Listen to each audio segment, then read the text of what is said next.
12 ans d'études, dont une année préparatoire en Polynésie. Aujourd'hui, Julien Richard est médecin nucléaire au Mans.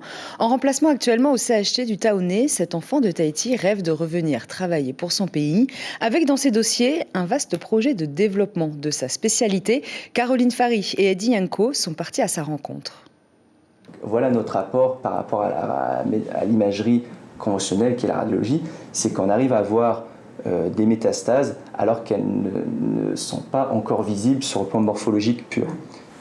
Julien Richard, 30 ans, jeune médecin polynésien spécialisé dans la médecine nucléaire, évacue d'entrée les clichés, rien à voir avec les essais. Ça n'a strictement rien à voir avec les essais nucléaires. C'est vraiment une spécialité d'imagerie médicale qui est faite pour soigner et sauver des vies, donc notamment dans les pathologies cancéreuses, mais pas uniquement. On a toute une activité dans les maladies inflammatoires, les maladies infectieuses et les maladies multiorganiques, c'est-à-dire cardiovasculaires, neurologiques, pulmonaires. On explore absolument tous les organes du corps humain. La méthode, utilisée depuis 20 ans dans l'Hexagone, sert à des fins de diagnostic et de traitement. C'est l'injection de quantités faibles et sans danger de composés radioactifs. Le procédé nécessite un TEP-scan installé depuis quelques mois à l'hôpital de Taoné. Malheureusement, le TEP-scanner n'est pas encore opérationnel parce qu'il manque un cyclotron pour pouvoir explorer toutes les pathologies, notamment cancéreuses. C'est pour ça qu'il y a un besoin urgent, un besoin sanitaire urgent pour mettre en place une activité de TEP-scanner avec un cyclotron et le plus rapidement possible pour que les patients polynésiens n'aient pas de perte de chance vis-à-vis de la maladie. Ce dispositif révolutionnaire qui attend le feu vert du gouvernement pourrait bénéficier à 3000 patients polynésiens chaque année, supprimerait les évassanes et réduirait les coûts de la santé. Actuellement, les patients atteints de cancer qui ont besoin d'un TEP-scanner, on les envoie en Nouvelle-Zélande ou en métropole, mais ça coûte beaucoup trop cher. Grâce à cet examen, on pourra supprimer ces évassanes et tout faire sur le territoire, donc permettre aux patients polynésiens de rester auprès de leur famille, au Fénois, et de pouvoir affronter la maladie dans les meilleures conditions qui soient. Julien Richard repart fin janvier pour Le Mans sans la garantie de pouvoir entrer exercer au Fénois. Pourtant, ce jeune médecin soutient un projet ambitieux d'unité autonome dédié à sa spécialité, le projet Princesse Eyata, qui n'attend qu'une décision politique pour exister. Et ce projet Princesse Eyata avait fait l'objet d'une convention État-pays signée par l'ancien ministre de la Santé, Jacques Raynal. Alors je me tourne tout de suite vers vous, Mireille Duval. Vous êtes secrétaire générale du syndicat du personnel du CHPF. Yorana, merci d'être avec nous. On l'a vu dans le sujet, il y a ce projet, donc Princesse Eyata, une convention qui avait été signée à l'époque. Où en est-on ? Comme l'a bien expliqué ce médecin polynésien, dont nous sommes fiers aussi aujourd'hui d'avoir un médecin polynésien parmi nous, nous sommes dans l'attente justement du budget du financement qui est encore bloqué. C'est quand même navrant parce que c'est un bénéfice pour les patients et en même temps, on laisse traîner et puis voilà. Donc, alors que c'est essentiel finalement d'avoir ce type de matériel-là au sein du CHPF. Il l'a très bien expliqué en même temps, puisque c'est quand même 3000 personnes qui sont concernées. C'est un plus pour nous, bien sûr, mais j'entends aussi qu'il n'est pas sûr d'être recruté.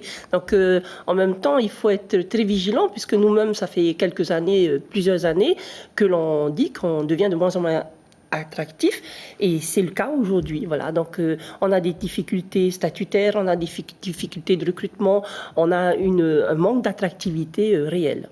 Alors que là, on vient de le voir également, c'est un Polynésien qui est parti se former en métropole, qui a une spécialité qui est importante. Ça fait partie de vos priorités justement de pouvoir faire revenir ces médecins. Mais bien évidemment, puisque ça fait longtemps qu'on parle de l'océanisation des cadres. Là, on a la preuve aujourd'hui. La fermeture d'écoles d'infirmières n'a pas non plus été bénéfique pour nous tous. Voilà, donc tout se rajoute. Je pense qu'il y a un moment donné, il faut se poser les bonnes questions. Et on l'a déjà signalé, on l'a expliqué, on a eu le dialogue avec notre ministre. Maintenant, il est temps d'agir. C'est ce qu'on dit depuis quelques temps. Ça fait plus d'1 an qu'on attend, mais ça fait déjà plusieurs années qu'on attend tout ça.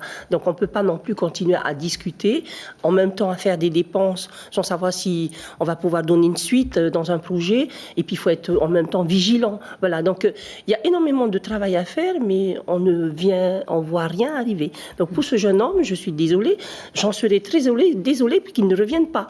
Et nous, c'est une fierté qu'on a d'avoir des jeunes Polynésiens qui reviennent et qui viennent participer justement à la santé de la Polynésie. Et maintenant, qu'est-ce qu'on attend ? Alors, la situation est compliquée en CHPF depuis un an. Vous l'avez dénoncé en janvier 2023. Manque de moyens humains et financiers, pénurie de matériel, conditions de travail difficiles. Une pétition est en cours depuis cet après-midi. Qu'est-ce qu'elle dénonce et combien de pétitionnaires ? Tout a été dit depuis... Ça fait plus d'un an qu'on parle de nos conditions de travail. On parle aussi des manques de moyens, d'un budget qui n'est pas suffisant, notamment pour l'activité qui est en hausse quand même de plus de 21% depuis 5 ans. Même lui, il dit que ça réduirait les dépenses et qu'on augmenterait aussi, qu'on a une augmentation de concerts. Donc ça veut dire quoi ? Ça veut dire qu'on a besoin de moyens pour mieux travailler pour la santé de nos Polynésiens. Mais voilà, donc on voit rien arriver. Ça fait longtemps qu'on le dit et aujourd'hui on ne peut plus attendre parce que voilà, tout le monde veut partir. Donc s'il n'y a plus personne, il n'y aura plus personne pour soigner. Donc voilà, il ne faut pas attendre, c'est maintenant.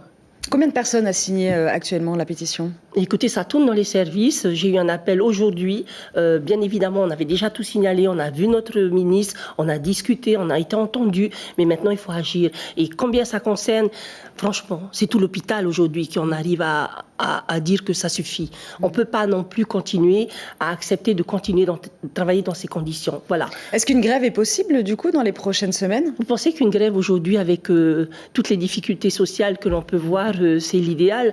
Déjà, on va peut-être faire comprendre qu'on ne peut plus attendre. Bien sûr que ça va arriver à une grève. S'il n'y a rien qui se produit, ça va arriver à une grève. Quelles sont les actions concrètes que vous attendez ? Ce qu'on attend, un vrai budget pour notre hôpital, de vrais recrutements, une réouverture de l'école et surtout une vraie océanisation des cadres. Voilà, c'est ça. Et ce jeune Polynésien, vivement qu'il revienne parmi nous, vivement que d'autres aussi le rejoignent et une modification des statuts qui n'est pas du tout adaptée, qui n'est pas du tout attractif. Voilà toutes nos problématiques quotidiennes. Et donc on en a assez de discuter. On a déjà tout dit et maintenant il faut passer à l'action. Alors, la direction de l'établissement et le pays prépare une refondation de la structure du financement. Le CHPF, malheureusement, fonctionne depuis des années avec une dette de plusieurs milliards de francs. La situation aujourd'hui, elle est comment ? La situation financière, elle est effectivement un peu catastrophique. Je pense que vous dites bien les choses, elle est catastrophique. Alors, on ne va pas continuer dans la catastrophe. Il faut justement qu'on redresse tout. On est prêt, mais on ne veut plus attendre. Voilà. Le personnel est prêt à participer à ce qu'on tout se remette bien en place, mais il faut nous donner les moyens. Voilà, c'est ça. Est-ce qu'il y a des rencontres de prévues dans les prochains jours, peut-être avec le pays, la direction de l'hôpital ? Alors, la direction de l'hôpital, elle rencontre très souvent le ministre, elle rencontre aussi le gouvernement.